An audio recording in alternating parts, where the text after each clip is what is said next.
Welcome to Vegan Business Talk with Katrina Fox, author of Vegan Ventures, Start and Grow an Ethical Business.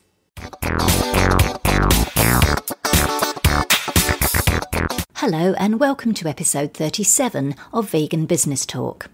I'm Katrina Fox, journalist, media trainer and editor of veganbusinessmedia.com, the multimedia blog providing success tips for vegan business owners and entrepreneurs. In this episode, I interviewed Joshua Katcher from Brave GentleMan, a disruptive vegan menswear label in New York.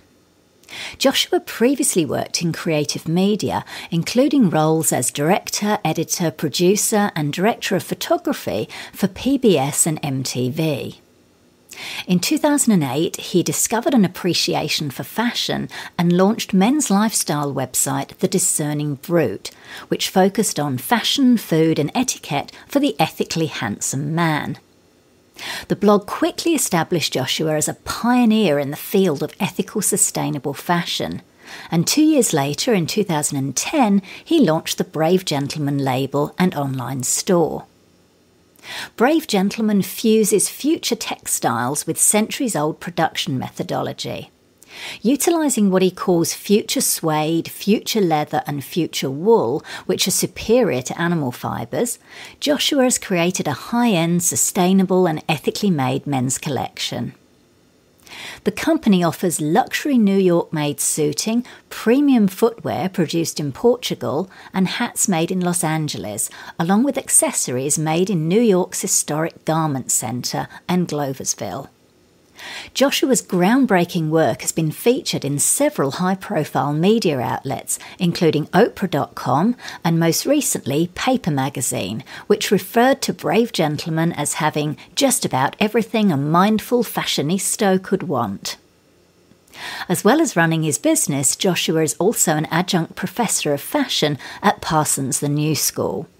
His research focuses on sustainability and ethics in fashion, and he'll soon be releasing a book on the topic.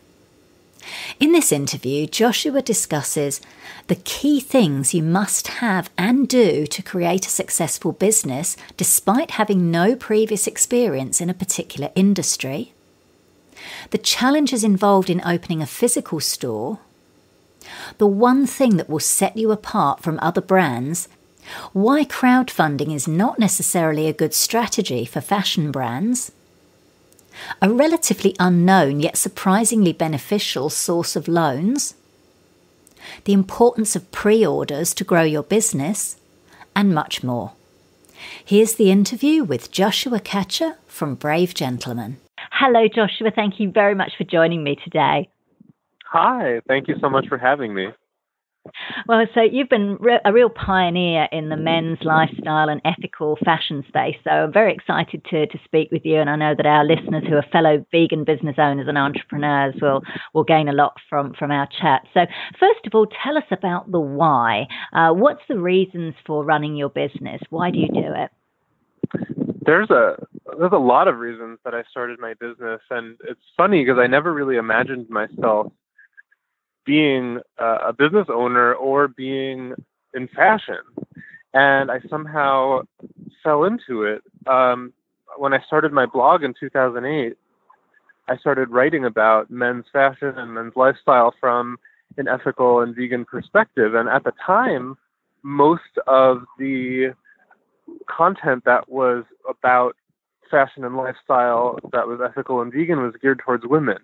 So there was a real void in the market, both in a way to have a dialect around this and also products. There weren't very many products that were high quality and aspirational and geared towards men. So after several years of writing the blog, there just weren't the things that I wanted to have for myself out there. So I thought, why don't I try to make something? And my first attempt was a collaboration with the brand Novaka, where we collaborated on shoes together. And to this day, that collaboration on the footwear is still going on. And one thing led to another, and now I have this wonderful lifestyle line, Brave GentleMan, that is now, it's menswear, but it's unisex. And it's also, for me, really important to show that animals don't need to be used to make high quality and sought after and desirable fashion, or especially in the menswear world, it's so much about wool and leather.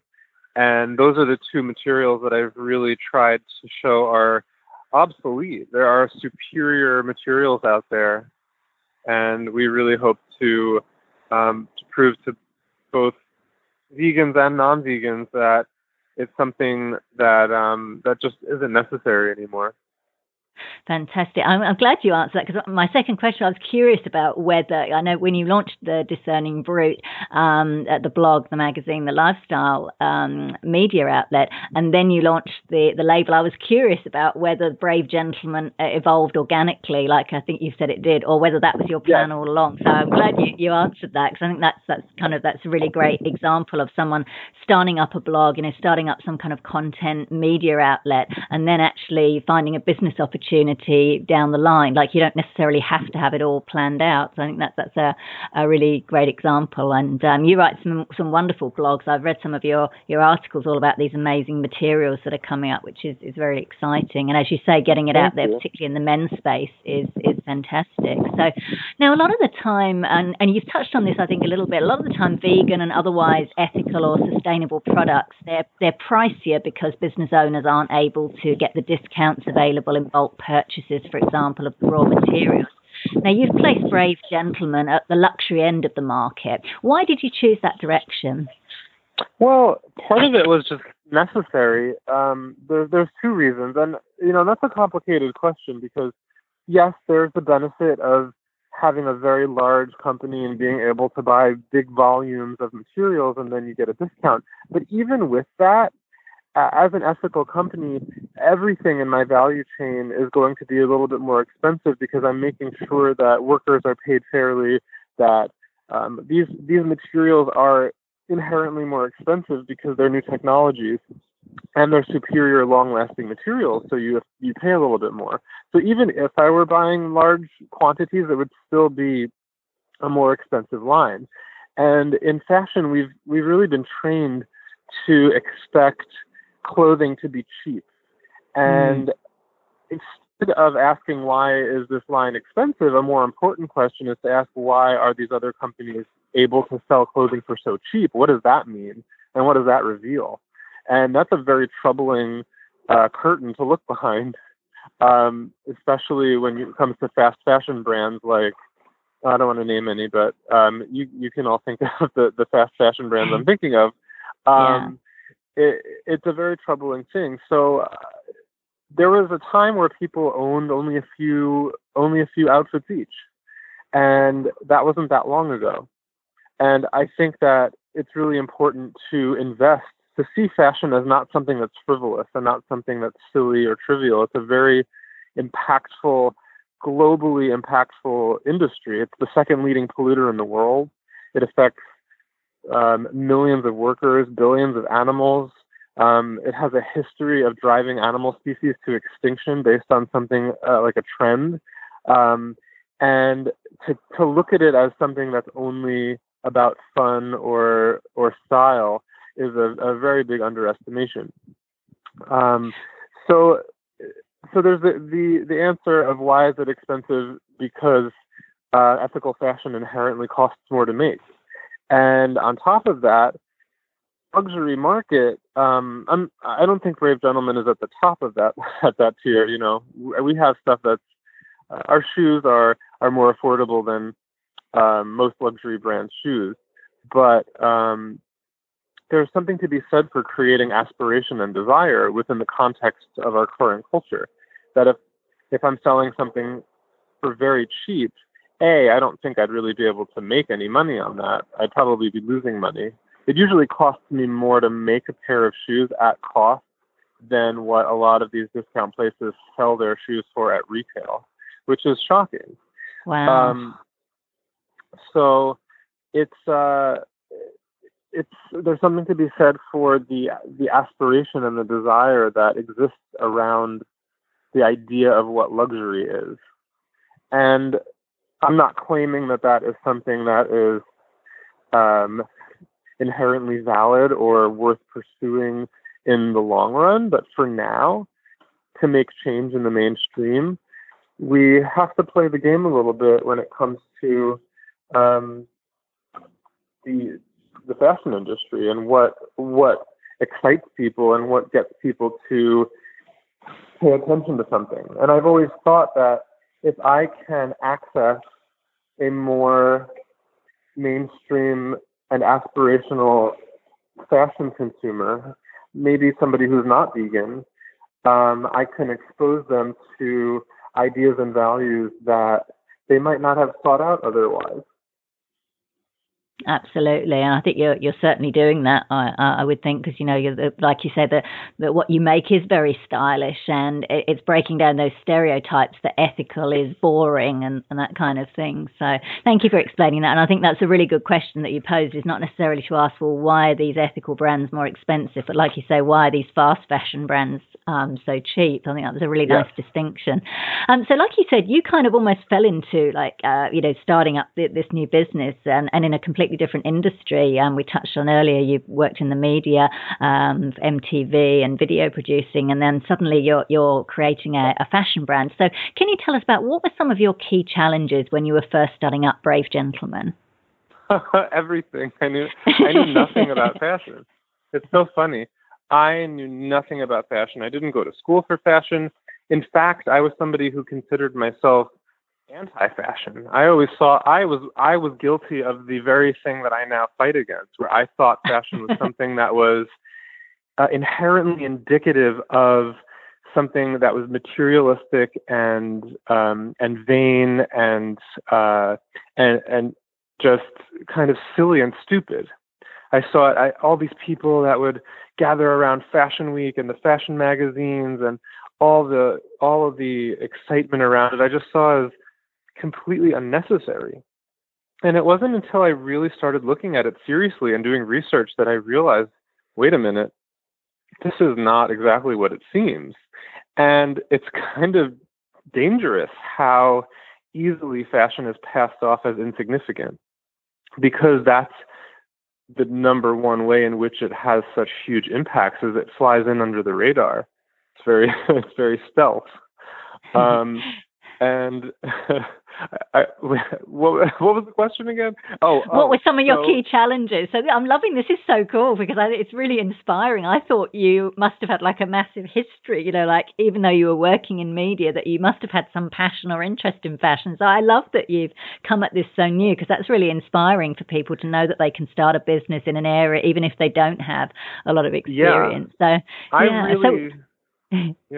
really believe that if you are passionate about something and you want to pursue something, you don't have to have a degree in it. You don't have to have extensive experience, but you do have to do the work to get there, because my lack of knowledge about fashion at the very beginning, I made a lot of costly mistakes, and I had to learn through trial and error. And I know I went to art school, so I had a general idea of how to make things and how to be creative, and I had a good sense of aesthetics. But the way that the fashion industry worked, I had no idea how to wrap my head around this idea of seasons and trade shows and when things happened and how to find a buyer and how to even go through the production process of making a garment, where it's so many steps. There's sourcing, where you find your materials, and then there's the design phase where you sketch out or do technical illustrations, and then you have to have a sample made, and then you have to have a pattern cutter cut the patterns, then you have to have a grader make all the different sizes, and then you have to find a factory to do the cutting, and then another factory to do the sewing. And it's incredible how complicated it is to make fashion, and understanding how it's made makes complete sense of how it's so impactful, because of how many hands something as simple as a shirt goes through before it ends up on the rack. Got it, got it. So as you went on, so, you started out, as you said, you put in the work, you did your research, you learned, as you say, by making costly mistakes. So, but then, you started to, like, your brand has really kind of taken off, and, you're kind of, like you say, really been recognized and as a pioneer in this space for ethical men's fashion. So as you've grown and you've become more known, how have the challenges changed as you've grown as a business? The challenges really do shift, and once I got the identity of my business together, once I kind of found out what Brave Gentleman is, who I am as a designer, and settled on a general collection and aesthetic that we're probably going to stick with, then the challenges shift to growth and sales and finding the right team and finding investment and figuring out, do I want to have a small little boutique company, or do I want to be a big company that has large scale impact? And I really want to have large scale impact. The whole reason I went into fashion was as an activist. I wanted to change the industry, and I wanted to use the influence that fashion has and the spell it casts on people to carry a message. And as an activist, prior to being a fashion business owner, I pursued very traditional forms of activism where I picketed, and I went to protests, and I would hand out pamphlets, and I would go and talk to people. And I have found that through fashion, using fashion as a medium for this message, it is so much more well received by people who aren't already on board. That's been a really interesting bit of information that I've learned. But the challenges now for me at this stage of my business are really figuring out how to make it in the long run, how to last, and how to have long-term growth. And I didn't go to business school. I don't have a master's in business or anything. So again, I'm sort of learning as I do it, and having to be very careful, and also having to have people around me who are very knowledgeable and who are experts in that field. And things have been going really well. So I'm either very lucky or I'm doing the right thing. I think you're probably doing the right thing by the sounds of it. Now, I believe you opened a physical store in Brooklyn, and now you're moving. What were some of the challenges involved in going from an e-store to a physical one? I remember the first day I started building the store, I suddenly realized, oh wait, we need a cash register. The idea of actually having to exchange physical money was so weird, because I'd had an online business for so long and I never had to deal with cash. I mean, occasionally I would have someone come by who bought something in person, or we'd do an event, but the idea that I had to consistently have cash on hand at a register, that's a little funny bit of info. But the unexpected things were just store upkeep, overhead, having somebody working retail 5 days a week, figuring out how to make a very small space look exciting and desirable. With the internet, you can curate a space with a little bit more control than you can in physically. It costs a lot of money to build out a space, and I found myself really going back to my art roots. I used to be a sculptor, and I have painting background, and I put the store together myself, and I was able to do it relatively affordably, and short of having to have a carpenter come in and do the actual shelving and make sure it was correct and stable, I did everything myself, and I was really proud of it. And I'm sad that it's no longer there, and now we're looking for a new storefront or a new opportunity to collaborate with an existing space. Cool. Great. Thank you for sharing that. That's great. Now, in terms of competition, so there's now a more diverse range of vegan and ethical fashion brands, including some that target men. How do you go about standing out both within and outside of the vegan business arena, as well as the fashion industry, and maintaining customers? I find that customers really, they want to have a relationship with the brand that they invest in.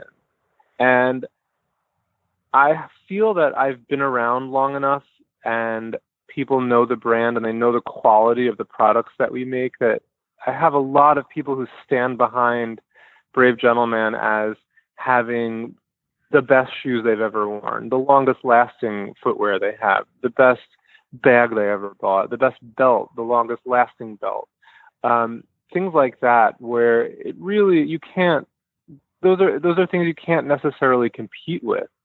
There are other brands that pop up that are attempting to directly compete with Brave Gentleman, especially taking some of our aesthetics and some of our materials that we use, and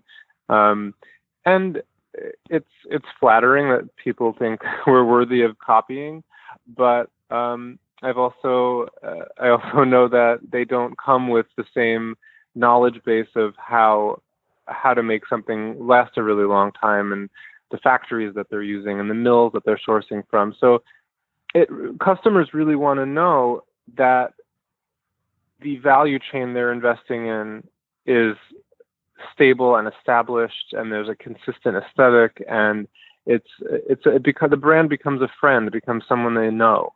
And I think that I don't think we have much to worry about in that realm. There really isn't. I heard a rumor that Stella McCartney is doing a menswear line.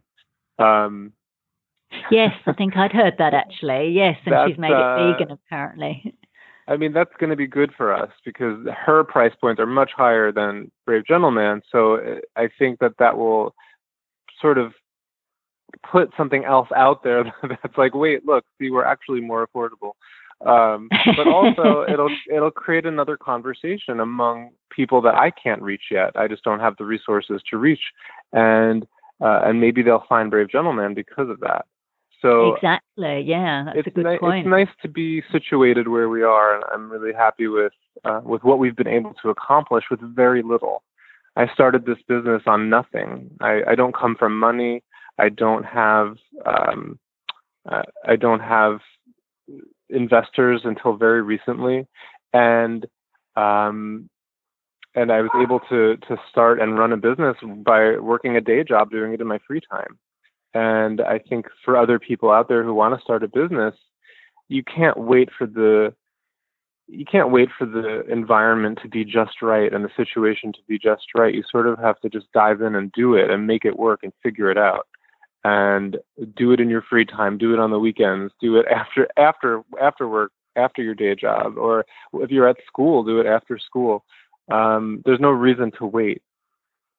That's really good advice, actually. It's great. You actually answered the questions that I was going to ask around that, about advice that you would give to people who, aspire to running their own business, or, whether it's a fashion label or any kind of business. I think that's really good advice to, not just kind of take a leap and hope for the best, but to be smart about it. Like you said, having the day job, which is fantastic. Now, you touched on, while we're on that thread, you talked about funding the business. You talked about recently you've got investors. So what are some of the methods you use to get started, whatever you feel comfortable sharing? And what are some of the pros and cons of those methods? Of looking for investment? Yeah, or funding, like when you first started out, because some people might get a loan, they might do crowdsourcing, they might have savings, and then at some stage they might get investors in. So I'm just curious if you could talk a little bit about that, as much as you're comfortable sharing, of course, about how that kind of worked with Brave Gentleman. Sure. With a business, and this is something I really didn't know much about, and I've learned. So I apologize to anyone out there who is more business savvy than me if this stuff was obvious. But for me, what you want to be doing as you start your business is proving that it's valuable and proving that there's a desire and a need for it. So if you have to start with funding it yourself with your with your own savings or the money you're making working your day job, or if you have to go to friends and family and ask for a little bit of money. A little bit can go a long way if you're very strategic. And I really believe in crowdfunding. I didn't do it because I don't think it makes sense with fashion. There's something about the psychology of fashion where there is the need to appear as if everything is buttoned up and fine and no one needs help and everything is just polished and perfect. And if you're out there, you have a luxury fashion brand and you're also asking for financial help, there's something contradictory about that doesn't quite sit well with me. But if I were doing any other industry, I would have done crowdfunding as one of the first steps. So then once you have a little bit of money to get started with, depending on what you want to do, start a website, start your social media presence, get buzz going, make a prototype, and also protect yourself. Get a copyright, get a patent, protect your ideas. Fashion is interesting. You can't really do that. There's no real copyright for fashion design. I mean, there's a few exceptions to that, but anybody can steal a design or a style and get away with it unless you're doing logos or claiming to be a brand that you're not. And the next stage is looking for more opportunities to grow. So after you've started your business and you've put your own resources into it and you have a successful prototype, or you've proven that there's interest and you have something like pre-orders, that's something that's really important for a lot of companies, where if you have a product and you don't have the finances to produce a whole bunch of them, you don't have the capital to lay down, thousands of dollars and make a whole bunch of something and then cross your fingers and hope it's going to sell, is you take pre-orders where you make your prototype, you shoot your photo campaign, you shoot your video, whatever you want to do to market and promote it, and then you offer a discount and you take pre-orders and you say, if you place an order for this product, you'll get 25% off and you'll be the first to receive it, and it delivers in 6 months from now. And then you give yourself a little bit of time to build up income from the business to then be able to put towards that production. And then if you only make enough to run just the people who did pre-orders, then at least they get their order and you've done something. But if you make enough money that you can run even more, that's where the growth starts to happen, where you've gotten this extra capital and now you can produce more and then sell those at retail. And then it slowly grows like that. Do you think that's sufficient? That is such good advice. That is absolutely, I was just about to say, that is such really, really good advice. Like, it makes total sense. And yeah, I hadn't thought of that. And that really, because sometimes people think, oh, I've got to make a whole bunch of stuff and then I've got to sell it. Whereas I love what you said about the pre-orders. It's like, no, actually get people to pre-order so that you've got that capital to create the products in the first place. Yeah. That's really, there's a lot really of businesses. Good advice. Thank you. There's a lot of businesses that do that, and I do that with my shoe collections. Every season we do a pre-order before the shoes come out, where I offer a discount. And I know also a company like Vote, who my friend Leanne, she does pre-orders with her coats every winter, and I know that it's no secret that's how she was able to grow such a big, successful business, was through that model. No, it's an excellent model. And, for anyone who's not aware of that, I think it's really good to bring that to people's minds. So thank you very much for sharing that. I think that's really fantastic. Now, you talked about how, you grew the business. You didn't come from money. You've literally kind of, done this off your own back. So talk a little bit about what are some of the marketing strategies you've used that have been successful in growing Brave Gentleman? Well, just to clarify, we're coming to the closing of our first investment round. So we do have investors now. But up until this point, it's been self-funded and finding weird ways of getting small loans. Like, a lot of people don't know that PayPal offers loans that are actually, I didn't know that. Yeah, and they're actually more competitive than bank loans, and they're easier to get. And really? Wow. And the way that you pay PayPal back is brilliant. You don't pay them back monthly. You pay them back only when you have sales. So they give you a loan. Of course, there's an interest rate, and you're going to owe them money at the end. But the interest rate is competitive, and they only take money back from what you owe them with each sale that you make through PayPal. So the incentive for them is that you use PayPal as your, as your that makes sense. checkout system. But the advantage for you as a user is that you get access to these loans, and once one's paid back, you can take another one out, and it's based on your sales history. And I've done that a couple times, and I've been able to pay for inventory because of that, without having to go the traditional route of sitting in a bank and dealing with bank loans or credit cards. Sorry, so you had another question, and I went on a tangent. No, that was really I'm glad we came back to that. That was really actually important. I had no idea that they did that, and I imagine a lot of people wouldn't know that. So that's really it's called PayPal Working Capital.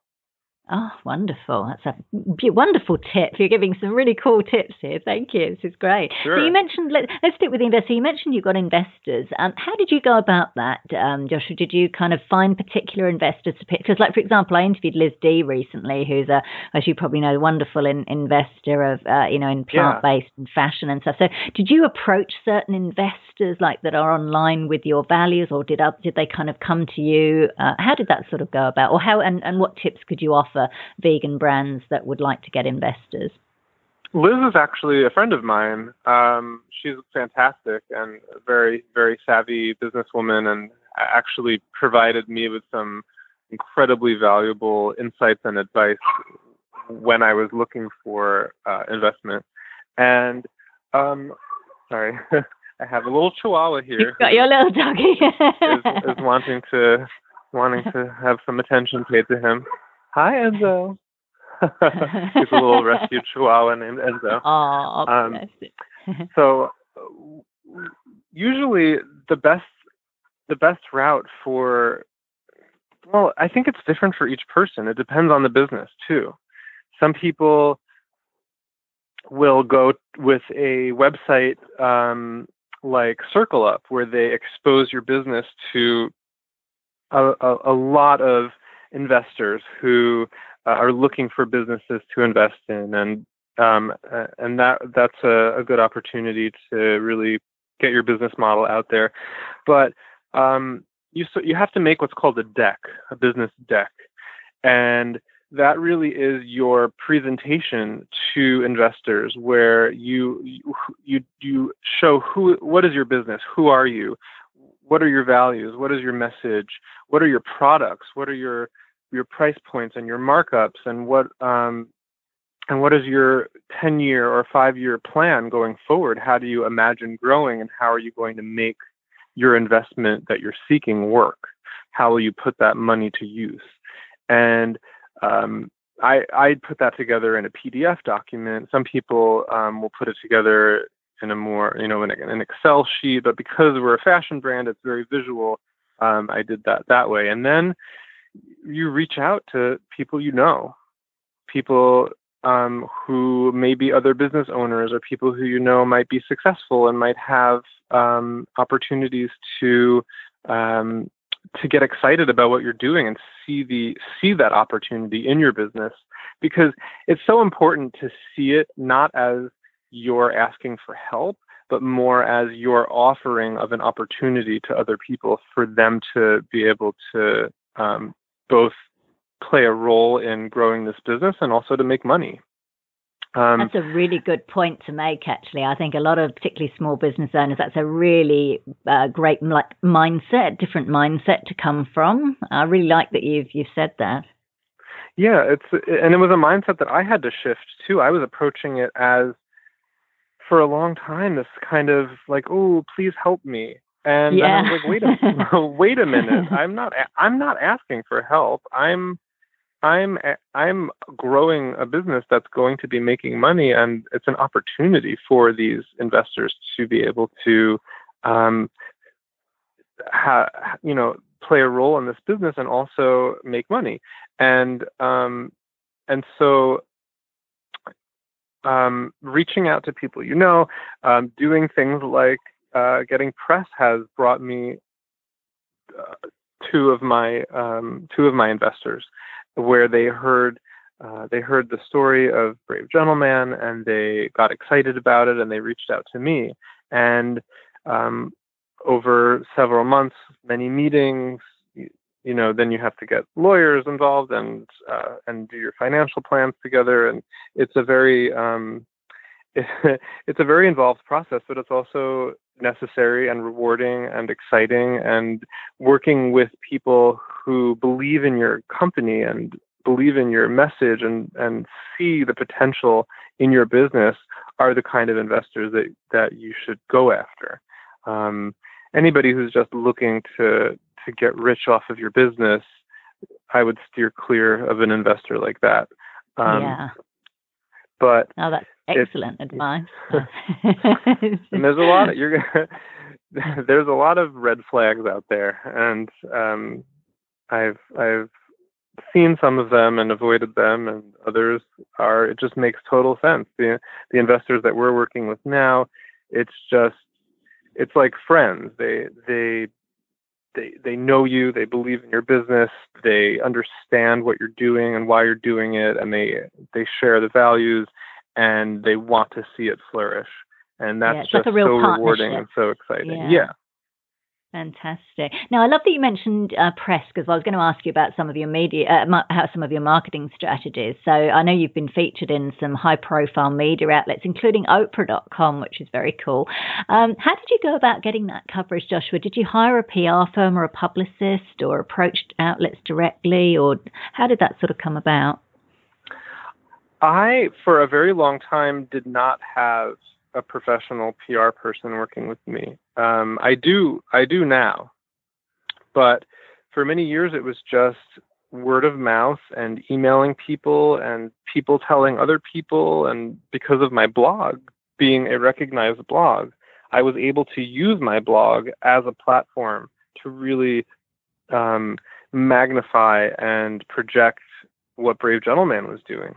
And if I would, when I would write an article about Brave Gentleman on the Discerning Brute, it was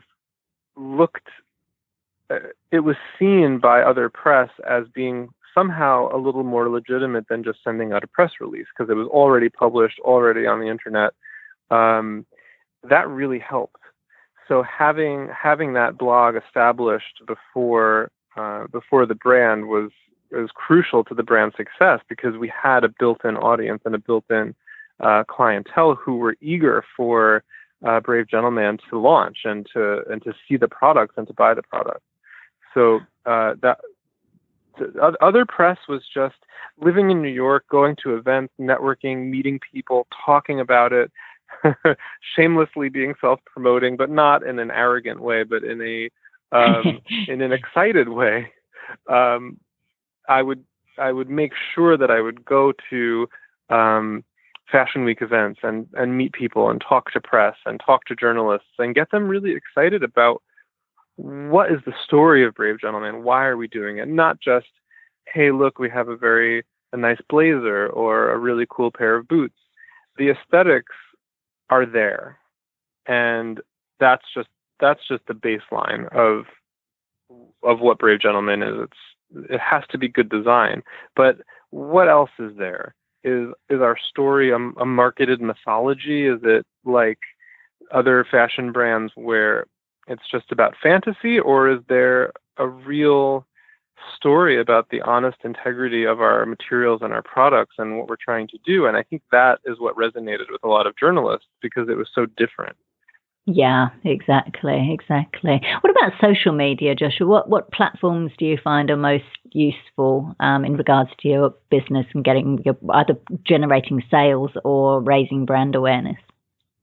I try to utilize most of social media that I can handle. I find that Instagram is very useful for the brand. I have a couple accounts on Instagram that I manage. I have the Brave Gentleman account, and I have the Discerning Brute account. I also have an account for my forthcoming book that I haven't really publicized yet, but you'll see that later. And is this the one on animals and fashion? Yes. Oh, awesome. And then things like Snapchat. I tried using Snapchat, and I never really understood how that could be helpful for a brand, unless you're a big sponsored company on Snapchat. Like, they have the channels for the specific media outlets or big brands. So I was so excited when Instagram started doing their own version of that, because it makes so much more sense when it's built into the context of Instagram. Right. I use Facebook. A newsletter is really, really crucial. I find that even though it's old school, having a newsletter, I use MailChimp. There's a whole bunch of different newsletter software and websites out there that make it really easy. Having an opportunity for people to sign up to receive your letters, and with an incentive, people get 10% off on bravegentleman.com when they sign up for our newsletter. So there's the incentive to sign up, and then they get exclusive announcements. They are the first to find out when a new collection drops, when there's a sale, when there's I really advocate not overusing a newsletter. I get newsletters from companies that send them, even if it's once a week, I usually unsubscribe.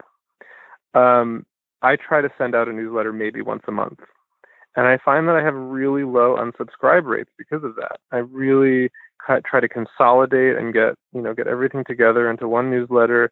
And I found that people are overwhelmed with the amount of media coming at them, the amount of advertising coming at them in every direction on every website they go to. And the last thing people want is another email in their inbox regularly.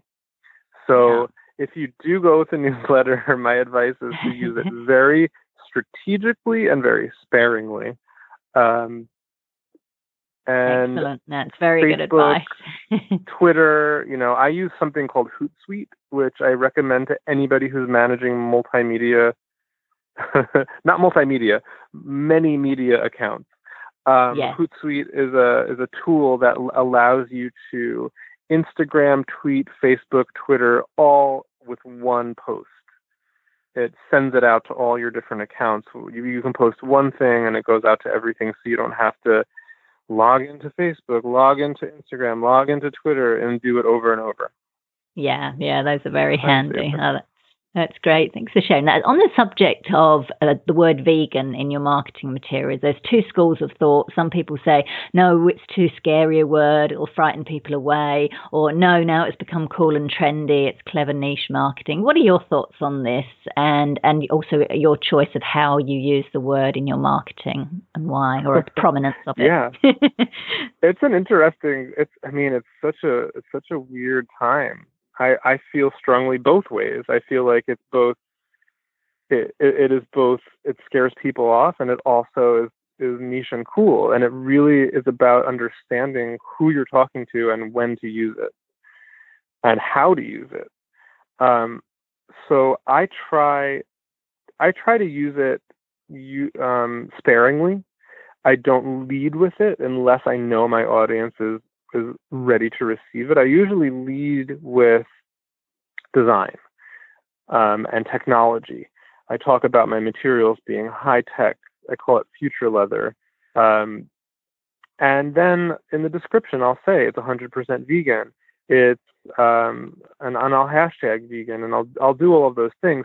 But my fear is that if you lead with the word vegan, people who aren't vegan will think it's not for them, that it's only for vegans, and they'll immediately kind of turn the other way and not be interested.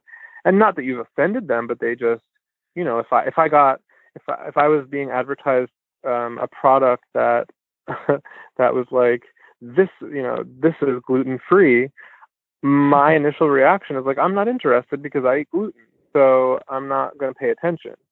Um, so there's a potential to limit your audience. What I found is that if you have a vegan company with an ethical agenda, I'm an animal rights activist. Um, the vegans will find you. You don't need to market hard to them. Who you do need to market hard to is the people who you want to reach and the people you want to change. And that requires a little bit more of a psychological acrobatics, if you want to say. Understanding what works, what appeals to them, how you can deliver a message in a way that isn't going to scare them off or feel insulting or condescending or seem preachy. And it changes all the time, and it really, really depends on the context. It's a delicate process. I don't think there is a certain answer, yes or no, or one way or another way. Exactly. Yeah, I like to ask this. So I ask everyone that question. I get lots of different, responses to it. So yeah, no, that's great, and that makes a lot of sense. Like you say, it's very true that the vegans, we're very. One person said to me, "We're very sneaky vegans. We just find out about all the good stuff anyway." So yeah, I mean, I hope that doesn't come across as sounding like I don't value my vegan clientele. I mean, vegans are the reason I have a business, the reason I started a business. They are my most loyal customers, but I trust that they'll know that Brave Gentleman is going to always be vegan, and that, the values that we have, and me as the owner of the company, that what I represent and what I believe in, I share with those people. But I'm an activist, and I want to change people. So I want to change the world, and I need to be strategic. And sometimes being effective is not the same thing as being correct. And that's a good point. So you can have the most correct way of describing a product, that it's vegan and fair trade and organic and non-GMO and all these things, and you want to shout it out to the world because those are your values. But being correct might not be effective. So if you instead were to call that product cool and sexy and high tech and futuristic and or minimal and clean and modern and elegant, whatever aesthetic angle, I find that if you lead with aesthetics and you make it about aesthetics, that other message can come in a little bit later and reach that person in a way where they're not going to be defensive about it. Absolutely. I love that. Now, the final couple of questions are around mindset, because I'm very aware you're being very generous with your time, so we'll go to wrap up now. In terms of mindset, a lot of people say that running a business, it's the biggest form of personal development because it forces you out of your comfort zone. You have to learn new things. What personal qualities would you say are essential to staying the course and running a successful, ethical business? Oh, I mean, you have to be a little crazy. Because no one said that before. That's awesome. You do. You have to be a little crazy because the risks are high. I have been in several situations where I didn't think I was gonna, be able to survive in New York anymore. Where there were times where you're down to nothing and you're wondering, how can I make this work? How can I keep going? And it's so easy to ditch it and run and just be like, okay, I can't do this anymore. I'm going to go back to my day job. This isn't working. And it's those time periods that if you get through that, that's what really builds the knowledge and the character. But you also have to know when it is time to cut and run.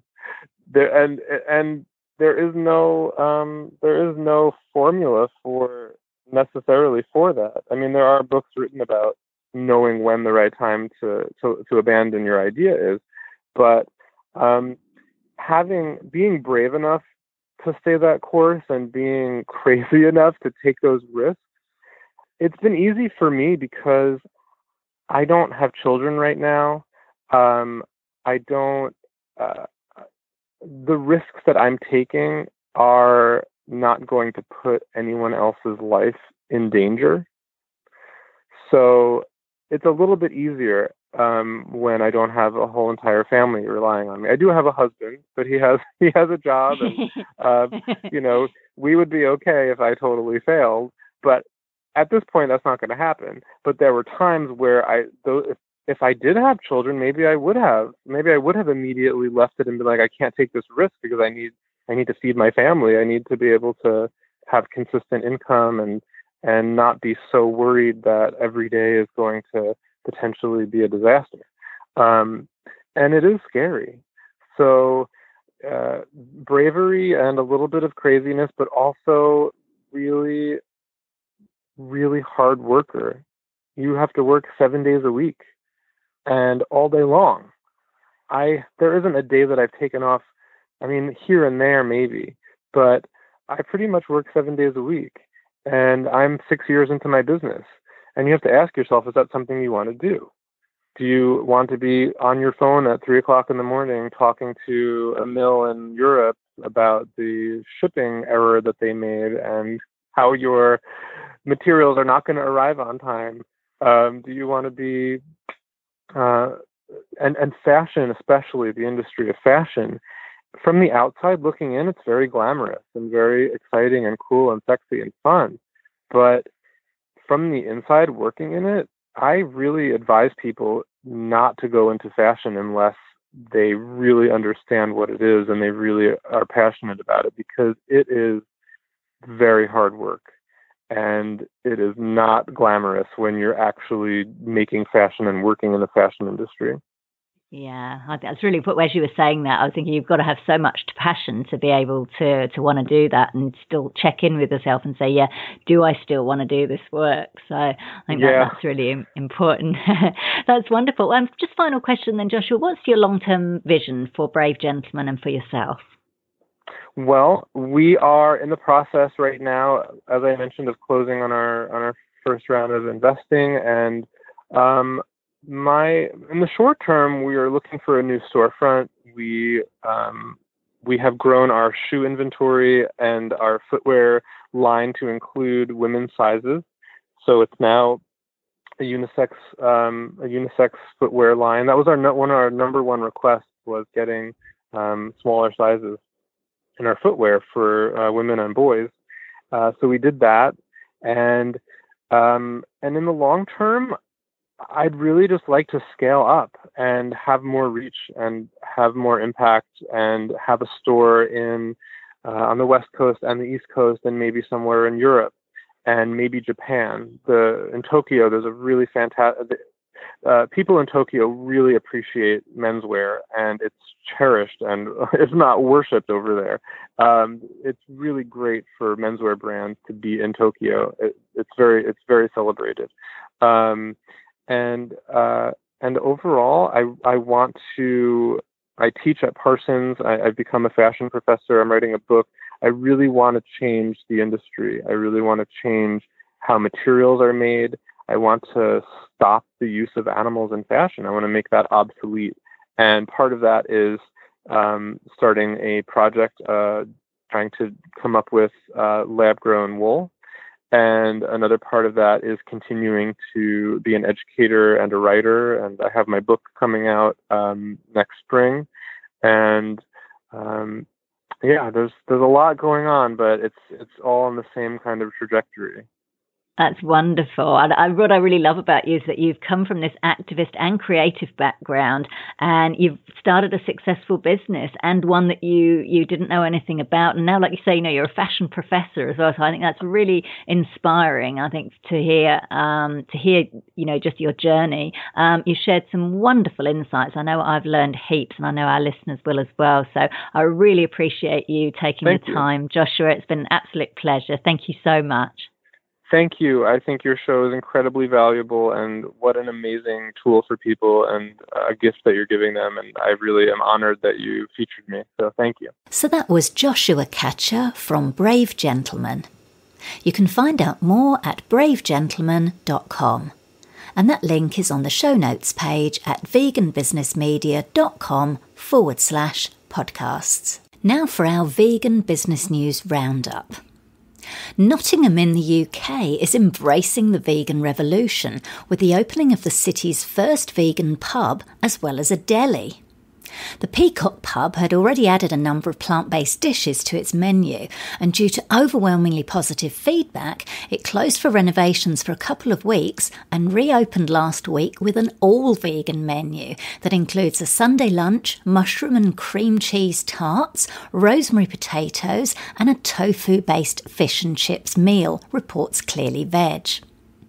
Meanwhile, the city's first all-vegan deli, Amala Living Foods, opened its doors, offering local produce, smoothies, juices, nut milks and organic raw foods, along with vegan sausage rolls, raspberry cheesecake brownies and Oreo cake. That sounds absolutely delicious.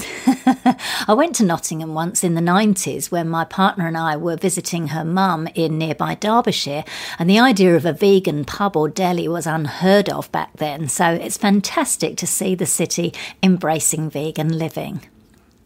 Another all-vegan pub is set to open shortly in Sydney, Australia. The Green Lion will take over the upstairs bar at the regular Red Lion pub in the inner west suburb of Rozelle. It will serve pub lunch vegan style, including burgers, fries, shepherd's pie, pepperoni pizza and salads, and all the alcohol will be vegan too. The Green Lion is the brainchild of Bhavani Bauman, who's been delighted with a heap of global media coverage for the new venture. The launch party is on the 17th of September, following the Vegan Day Out in nearby Glebe, organised by the Cruelty Free Shop. I'll be going along to both, and I'm looking forward to my first all-vegan pub experience. Yet another first is also happening with the opening of Evergreen Organics in Qatar, and it's the country's first ever vegan eatery, reports Doha News. Raw tacos with cashew cream, bowls of kelp and kale and vegan cheesecake are among the offerings from founders Jawar Al-Fardan and Ghanim Al-Sulati. Both are passionate about healthy eating. The cafe's food is prepared using organic ingredients by two leading international vegetarian and vegan chefs. As well as being animal-free, the menu also leaves refined sugar out of its meals. But for those who enjoy dessert, a selection of healthy treats, including raw chocolate torte, will satisfy any sweet tooth. While Al-Salati copped some criticism when he went vegan 3 years ago, with some people accusing him of going against the traditional custom of meat eating, he challenged them, pointing out that historically meat was not the focus of the culture's diet, and it actually had an emphasis on fruit and vegetables. It really is a process of education and encouraging people to make different choices, and this couple are doing an amazing job. There was a report this week about how the dairy industry in the UK is alarmed by the move towards plant-based milks and other products, and that this was being led predominantly by teenagers. It's inspiring to see young people take the lead in rejecting animal products, and it's also exciting when young entrepreneurs turn their hand to starting a vegan business, even when they've only just started high school. Jaden Hammond from Chicago is one such boy. He's just 12 years old and runs his own vegan popcorn business using organic ingredients. His family supports him by helping him out at weekends on market stalls and festivals around the city. Even more heartening is that Hammond donates 5% of his profits from J-Rock's Pop to help with the Flint water crisis. What a wonderful young social entrepreneur. This is absolutely what our world needs more of. Finally, you may remember in a previous episode of Vegan Business Talk, I reported that the Pret-a-Manger food chain in the UK were considering making their pop-up Veggie Pret in London's Soho a permanent fixture after its initial success. Well, it seems that's exactly what's happening. Veggie Vision TV broke the story after the company contacted the media outlet with the good news. And not only that, there's a possibility that more Veggie Pret eateries will open. Pret-a-Manger CEO Clive Schlee wrote on the company's blog that they're debating where to open the second Veggie Pret. The odds are that it will be a visible corner in the City of London where we can convert an existing shop to a pop-up and see if it resonates with city workers before deciding whether or not to make it permanent. I hope we can bring Veggie Pret to more cities in due course, wrote Schlee. Well, this is excellent news, especially as the Soho pop-up was only ever meant to be temporary for just a month. According to Veggie Vision TV, nearly 10,000 customers voted in a poll last year to shape Pret's veggie offering. More than 45 brand new vegetarian and vegan recipes were developed for Veggie Pret. The store's sales were expected to drop 30% when it became veggie, but they actually grew instead. More than 50% of Veggie Pret customers say they eat meat regularly, and the top 8 best-selling products are all vegan-friendly.